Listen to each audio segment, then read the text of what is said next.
Hello, my name's Mark Archer and today I'm going to teach you how to play Lullaby for Channing by John Helliwell, he of Supertramp fame. We're going to learn this on alto, but we're also going to play it for you on tenor. He originally played it on tenor, but as alto players we want to try and get that large S of the tenor sax sound, so that's one of the reasons we're going to do this wonderful tune.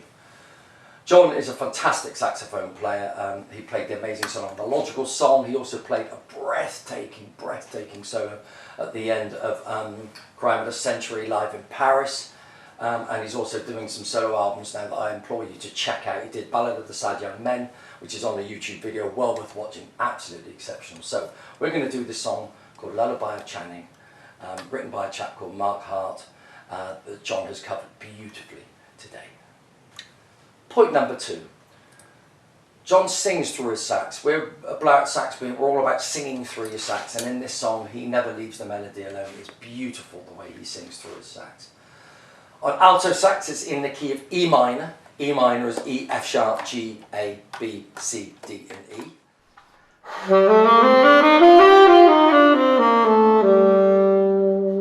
It's also in E blues, which is E, G, A, B flat, B, D and E. The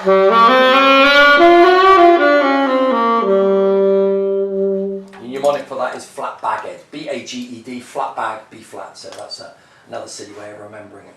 If we're playing on tenor sax, which we will be as well, it's in A minor, which is A, B, C, D, E, F, G, all your white notes, or A blues, A, C, D, D sharp, E, G and A. So it's based in those two keys to play on the saxophone. Point 3. When you're playing this tune, really pay attention to the way that John plays it. He does a lot of slurring, in other words, he does a lot of blowing without the tongue, just to keep the phrasing really fluid. If I just play you a little example there, so he goes. The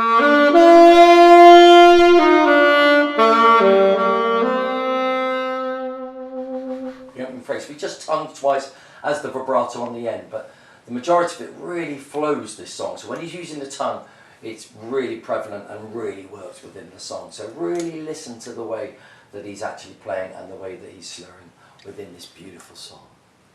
Point number 4. He uses the raw dynamic range. He plays from really softly and a little bit louder, and really plays with if you like, the volume of the saxophone. And this is really important because that's what creates an emotive feel when you play.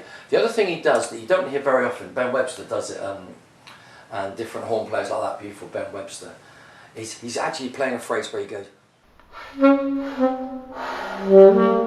it's barely audible. Most of my students miss it. So again, sometimes it's just those little ripples, those little whispers on the sax, and this, at one point he does this twice, in fact does it twice in the song. He just ripples these tiny little phrases out and they're barely audible to the ear, but again it's what makes up the overall sound of this particular performance. So again, get keen ears and really keen to tiny little aspects like that, because that's what makes up the whole of the tune. Point number 5.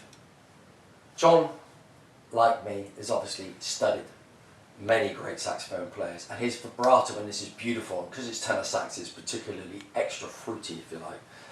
So when you're playing this song, really listen to his vibrato where he hits the note and then he just woos into the note and uses his jaw just to get that lovely.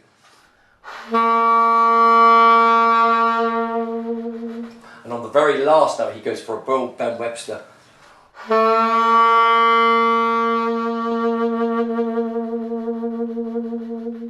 And slows the vibrato right down to conclude the note as well. So really, again, the vibrato is how you sing.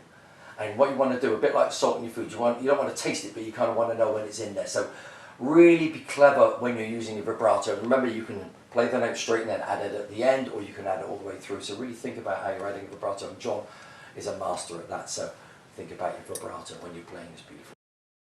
Point number 6.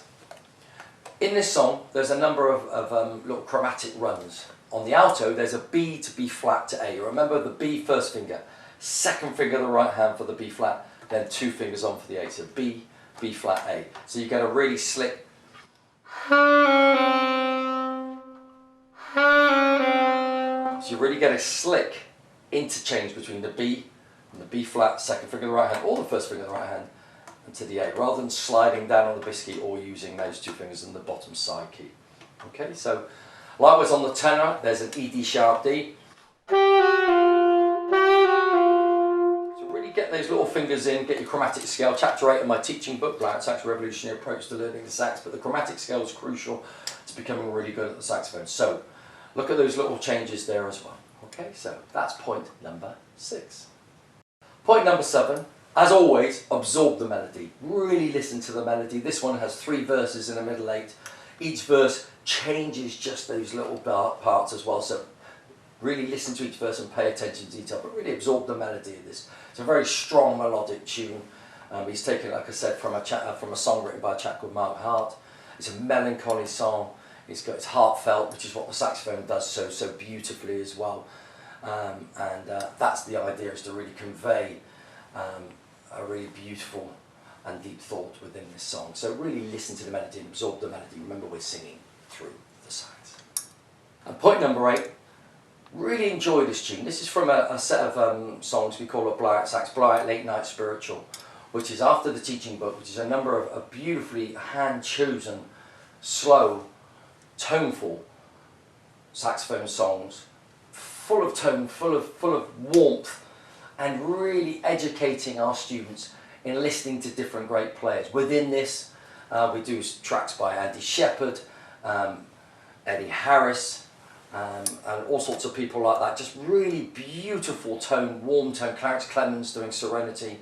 Just warm-toned songs, teaching beauty, but also teaching students to listen to different beautiful saxophone players and take the best elements of them and add it to themselves, because at the end of the day we all want to kind of be original through playing this instrument, and we learn from the greats, and that's how you become good. Imitate from the greats, and then hopefully you come out the other end. So enjoy playing Lullaby for Channing. It's a gorgeous song and very playable song. And also check out more of John Helliwell. He's a superb saxophone player, and happy birthday to John for the 15th of February as well. Cool. Very good. I love this track as well. So I can tell from how you're talking about it, yeah.